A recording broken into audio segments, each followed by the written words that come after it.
If you try to upload JSON file to your WordPress website,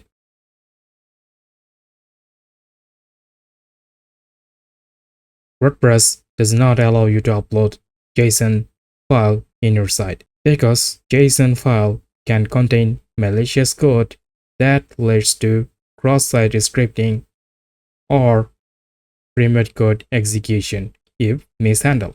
To enabling JSON upload securely, you need an extra plugin. But if you are a Divi Torque Pro plugin user, you don't need any extra plugin. Just navigate through the Divi Torque and go to settings. Go to global settings and enable JSON upload.